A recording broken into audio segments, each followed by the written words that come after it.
this and that. Do you have an idea of the dollar figure that gets diverted from the sheriff's departments across the state? 1.3 million. 1.3? Okay.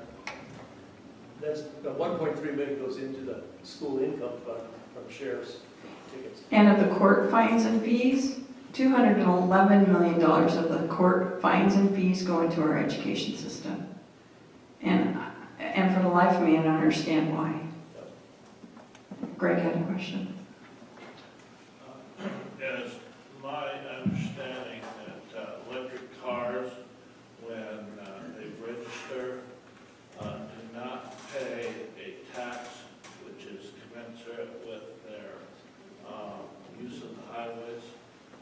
Their use for driving on pavement should be just the same as anyone else. They do pay a fee and in registration. The other problem that's happening with the transportation dollars is we have more efficient cars. So we're gassing up there less, and that's a major problem that has to be dealt with. And I think that's what Senator Nelson's talked about, looking at user fees. Yeah, on the electric car registration fee, the electric cars actually pay a registration fee that's about double the proportional fee that cars pay in their gas tax. If you look at the mileage and stuff, we kind of overdid it actually when we corrected that problem. By the way, the other challenge that's going to crop up in transportation in the state is electric trucks when they start cropping up. And Tesla's supposed to have a full-blown 80,000-pound semi out this year. Well, that's all, you know, we won't be collecting taxes on their diesel purchases. And that will put a big hole in our budget unless we deal with that and changing the registration fee system. So mandatory minimum sentencing though didn't go all the way through, right? It stopped at the Senate, am I correct? Yeah, it didn't get a committee hearing on our side. I don't understand why. I thought that was. So will that come back then in the Senate next year? It starts from scratch. Just again, somebody will have to. And it's the second time it's made it through the House and installed in the Senate. And I plan on pushing it again. Good. Good. But Senator Lakey, somebody's going to have to convince Senator Lakey to have a hearing on that. That's the buck of the single lot. There seems to be all this momentum to get daylight savings time year-round in the western states, and the Washington legislature just approved it today. Oh, they did? Yeah, but Congress has to allow it. But seeing how fast things are going, you guys going to have a special session so we can be in the same time zone as Pullman? So how fast is this going to happen? Well, the federal government doesn't work too quickly. I don't know if does it take an act of Congress yeah, then maybe it's going to take 3 or 4 years. There was bills on that though in our session this year. They happens every year. Did it pass the House? No. They can have to. Yeah, I have to say there seems to be a disconnect when those bills come through between North Idaho and South Idaho, and not realizing that we really are economically connected to Eastern Washington and need to be at the same time.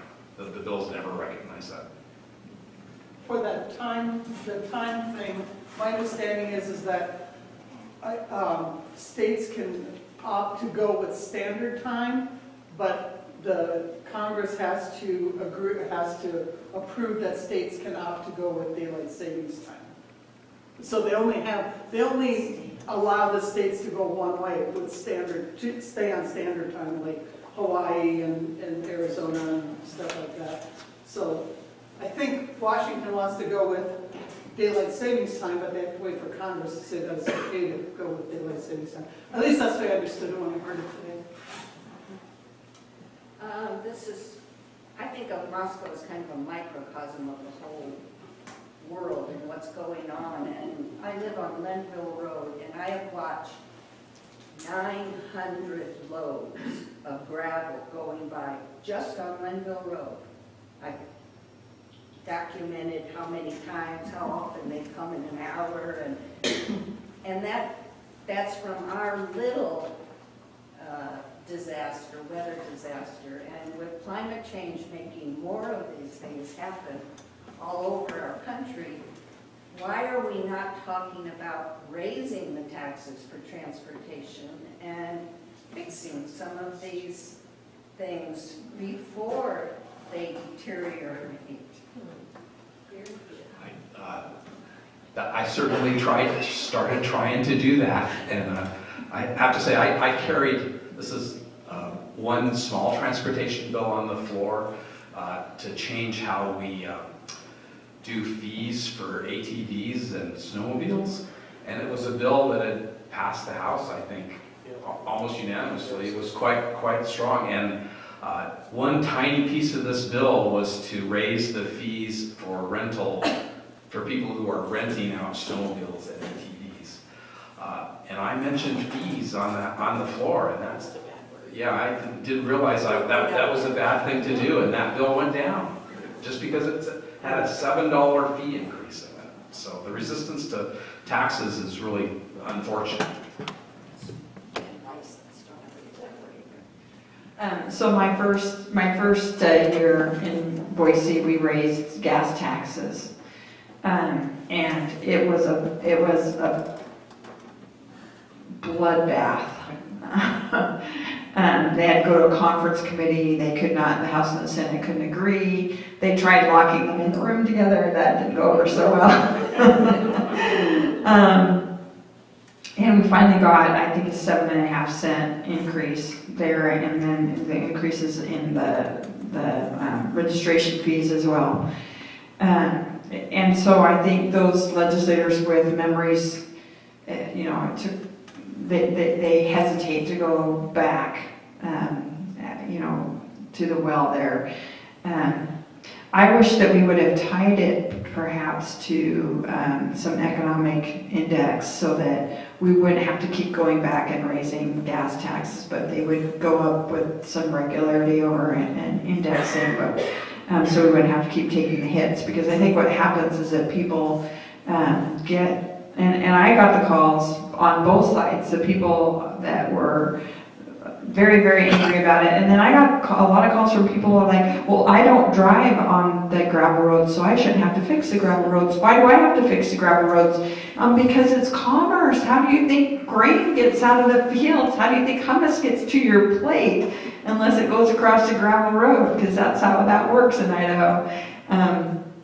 And anyway, I think what you have is legislative aversion to difficult topics when it comes to raising the gas taxes, especially.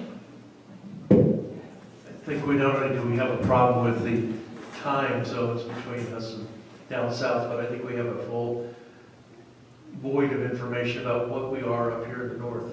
I know one particular bill came forth on the House floor about some tax credits for the 9 short line railroads, one of which runs from Bennett Lumber.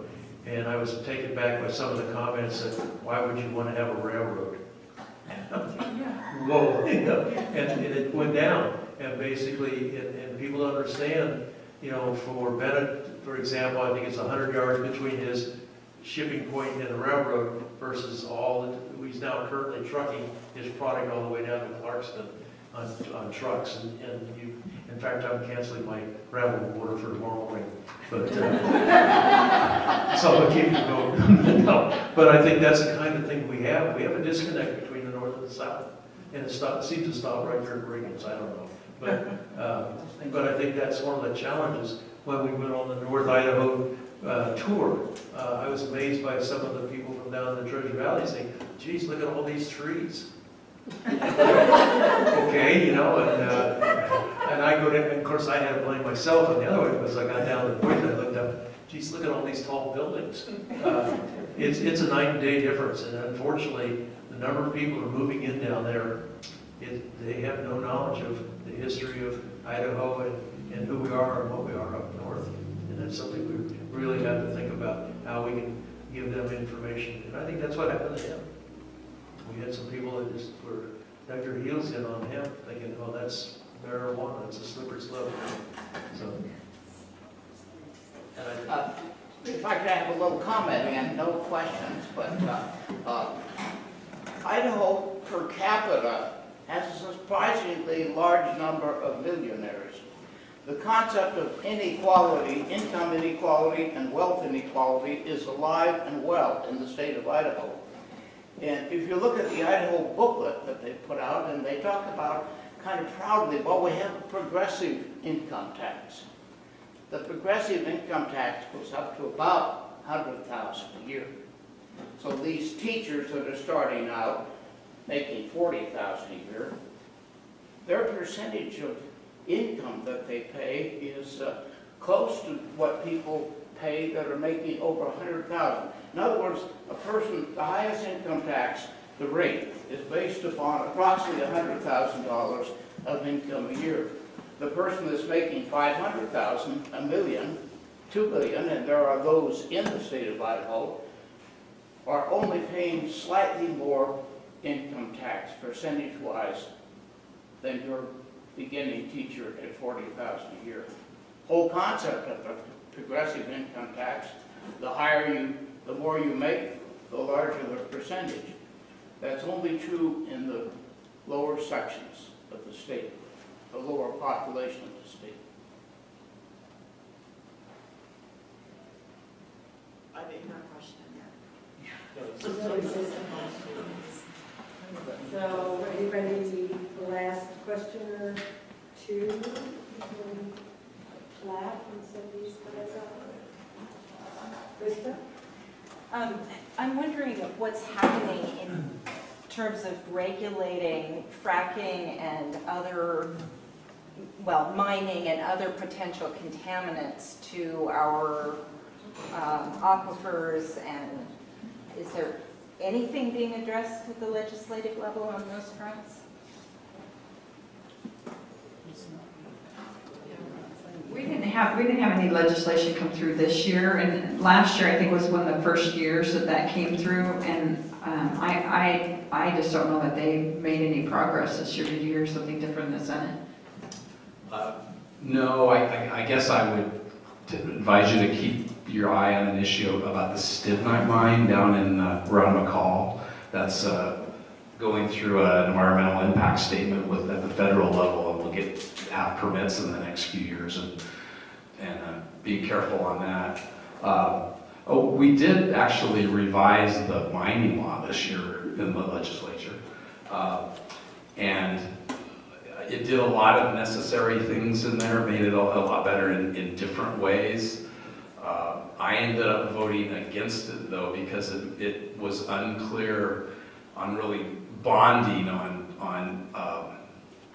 projects. It allowed something called a corporate guarantee to be part of the bonding package when they're getting a permit to do a mine. And I was uncomfortable with the fuzziness on that, on how that might work. But a lot, I have to say, other than that part, that was a good improvement to the mining law.